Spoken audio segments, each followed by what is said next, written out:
How to survive a bad divorce. This is chapter 7.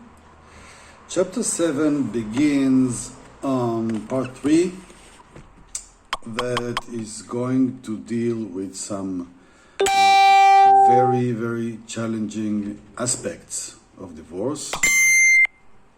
Sorry for all this noise. Shame, loss, and disappointment. It is very hard for us humans to deal with shame, to deal with loss, and to deal with disappointment. Yet, we need to create some strategy to handle these uneasy states of mind, uneasy emotions. Otherwise, they will control us and they will prolong this jungle journey of bad divorce. So we need to address them. And it reminds me that a part of the goals of us being here is a kind of, as I see it, is a kind of training of how to deal with pain better. How to live with pain better, with less damage and more profound healing work. It's not easy. I mean, it's easy to say, but it's not easy to do. This is why we are here. This is why I took on myself this challenge of creating this online course of how to survive a bad divorce. Bad divorce is a wound, a bleeding wound. And the metaphor of being in a jungle and finally getting out of the jungle can be associated to a process of a profound wound that has its pace and way of healing until a scar is created. And a scar is a reminder that this thing is a part of our history, so the pain will never be totally over, yet we can learn how to transform it, how to handle it much better. This is why we're here, to work with the pain, to stop denying it, to open up the hidden memories, the hidden uneasy emotions, and to do work with them so we can cross this jungle safely and get out of there one day.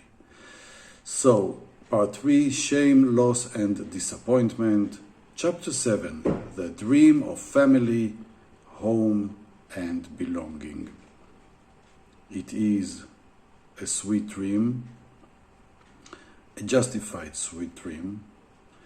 I believe all people share this dream one way or another. It doesn't mean that this dream must be fulfilled in one way. It doesn't mean that we need to get married in order for us to create a family or a home or a sense of belonging.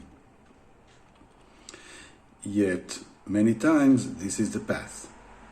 And I've tried twice. The first marriage was pretty short and painful. The second was longer, 12 years, 4 children, and bad divorce. And this was my attempt to create a family, a home, and belonging, and I succeeded partially. And I know that this need, this urge, blinded me when I made the choice of who I want to marry with.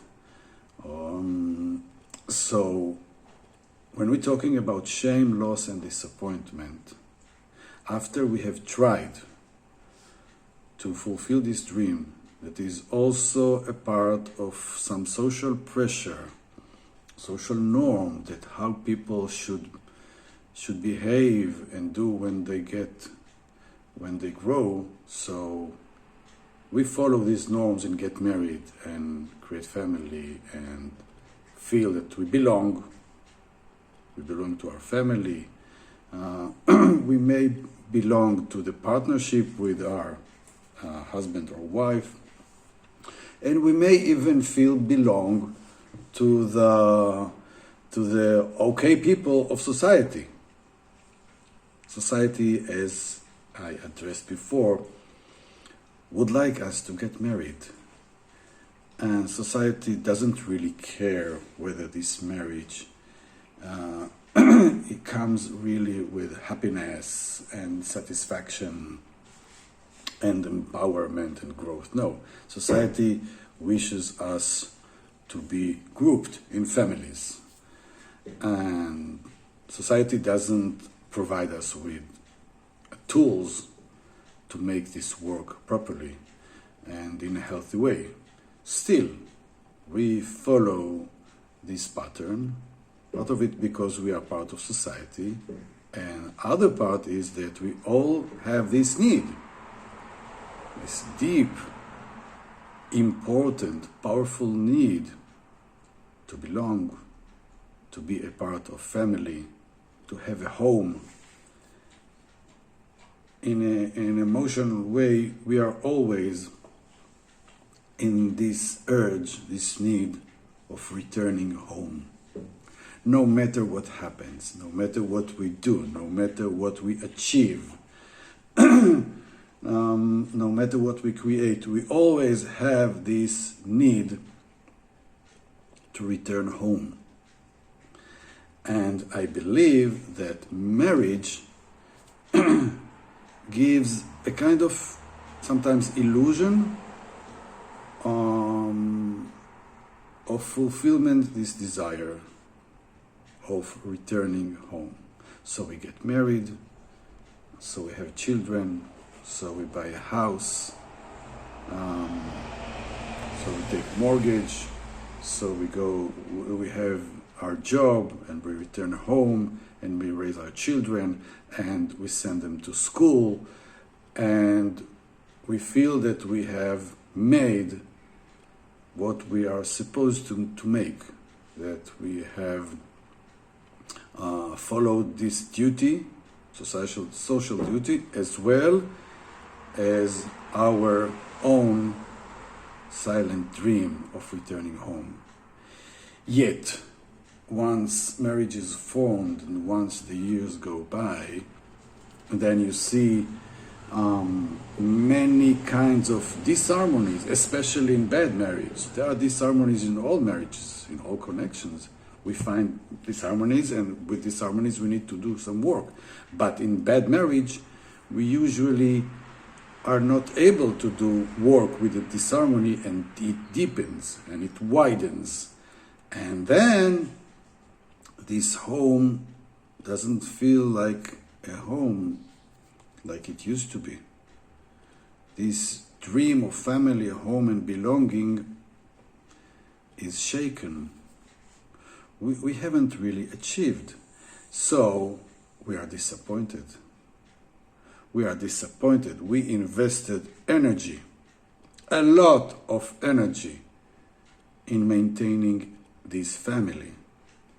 We tried to accommodate, to adjust to the problems, to the differences, to the conflicts, and still this home is not stable, this home is not nurturing, it's even not safe, especially emotionally for us. We did not succeed in fulfilling this dream. And one day, we decide, or the other party decides, or both of us decide, that we didn't make it. And we lost, kind of lost. And we are going to experience a significant loss of not being able to maintain or to keep this family. It is a loss. It is a kind of death. I believe you agree with me about this.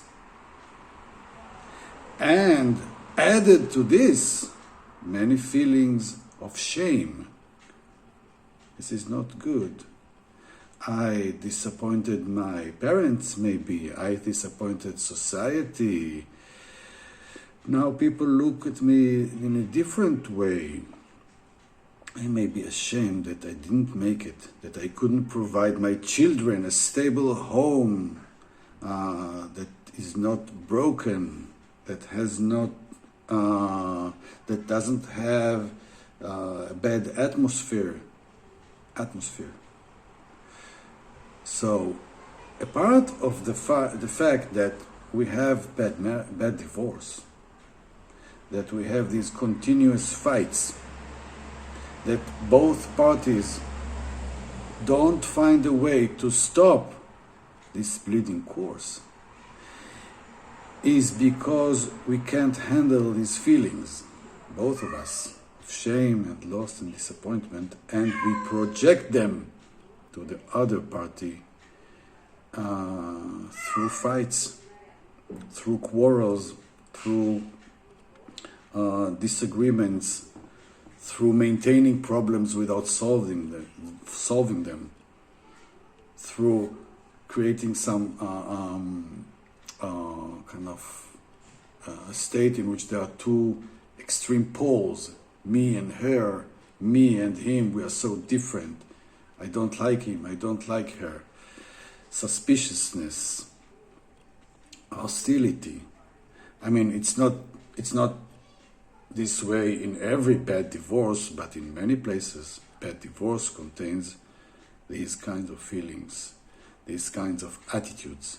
And they may stem from shame and inability to cope with the shame, inability to cope with the loss of the dream, the loss of this project, the loss of this home, inability to cope with the disappointment, self-disappointment, and other people's disappointment.